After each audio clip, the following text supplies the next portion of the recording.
Plecat în călătoria sa spre mare, Jiul de vest curge paralel față de culmea munților Vâlcan pe o distanță de 51 de kilometri, după care, unindu-și forțele cu fratele său Jiul de est la Surduc, pătrunde în masa stâncilor spre sud, separându-i de munții Parâng.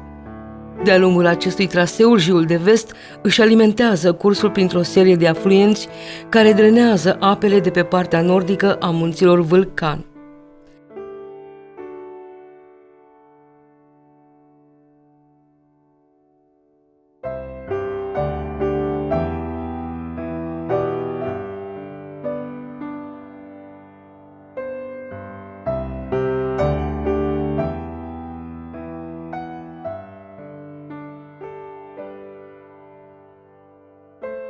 Printre aceștia se numără și pârâul Balomir. Pârâul pleacă de sub vârful Coarnele, unind apele a trei pâraie, Balomiraș sau Valomiraș, Balomir și Zănoaga, după un traseu cu o lungime de 9 km, își unește apele cu râul Jiu la ieșirea din orașul Uricani.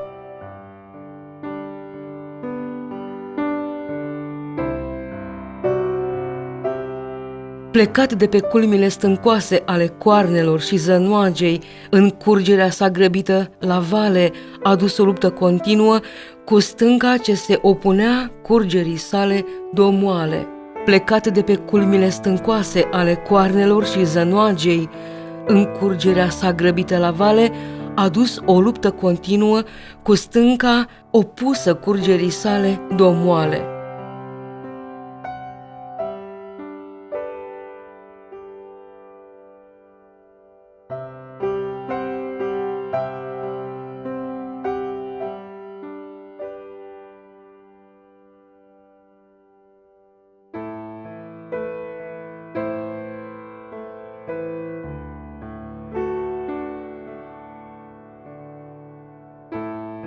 Ajutat din când în când de ploi puternice, care i-au mărit forța, precum și de vântul care se strecoară în lungul văii, a reușit să realizeze o sculptură deosebită, cheile Balomirului. Traseul care te conduce în chei urmărește un drum forestier construit pe partea stângă a pârâului și nu pune probleme din punctul de vedere al dificultății fizice, fiind accesibil pentru orice turist. Pentru turiștii care preferă adrenalina în locul unei drumeții liniștite, cheile Balomirului sunt locul ideal.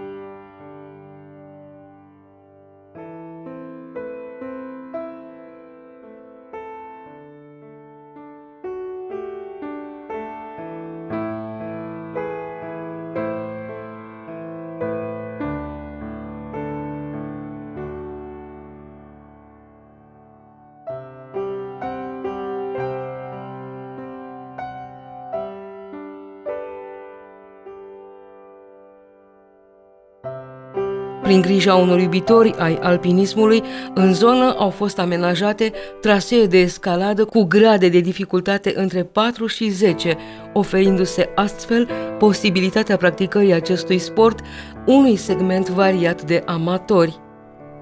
Urmare a acestor eforturi în zonă au fost organizate concursuri de escaladă cu participare națională.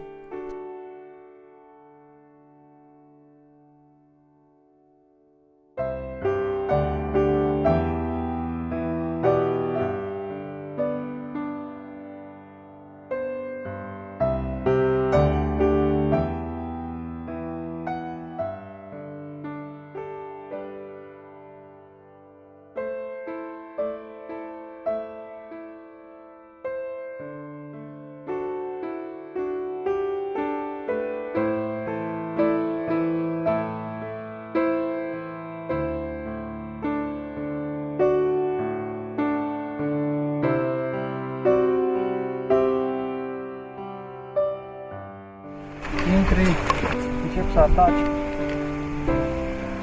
Depinde cum. Până te antrenezi un pic, o să vezi că prizele la început nici nu le vezi. Zici că aici n-ai de unde să ai priză. Dar după ce te antrenezi un pic, o să vezi că prizele există, doar trebuie să le vezi. Dar după ce te antrenezi rămân urme. Observi că aici sunt urme de la tal, unde s-au dat copiii. Și atunci începi, dacă ei au putut să treacă, înseamnă că poți și tu. Uite. Și încep și intri. Eu acum nu am parcursit decât arat ca să pot să îți arăt. Dar traseele sunt foarte bine și foarte tari. Astea sunt trasee de gradul 8-9 care, dacă reușești să le faci de la început, o să mergi oricând la orice concurs de escaladă.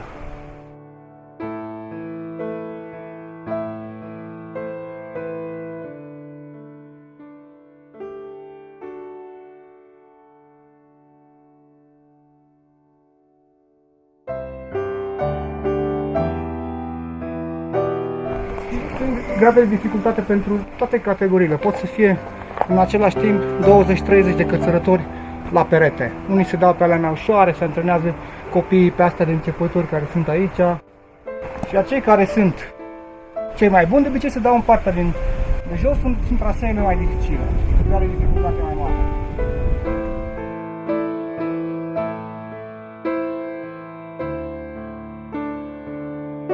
Traseul ușor, accesibil pentru toți iubitorii frumuseților naturii, distanța scurtă față de oraș, constituie un imbold pentru vizitarea acestor chei, chiar și într-o după-amiază însorită de vară.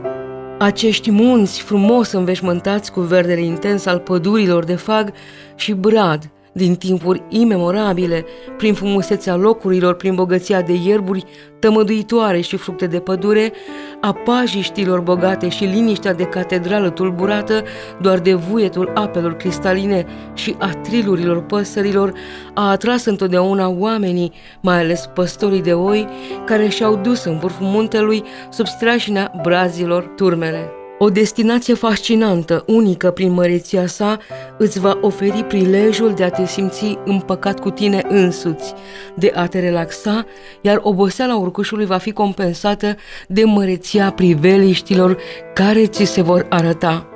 Pentru cei dispuși la un efort mai mare, traseul poate continua până pe vârful Coarnele, la stâna din golul alpin, sau se poate continua până la stațiunea Straja pe drumul Cătanelor, drum care urmează fidel linia crestei.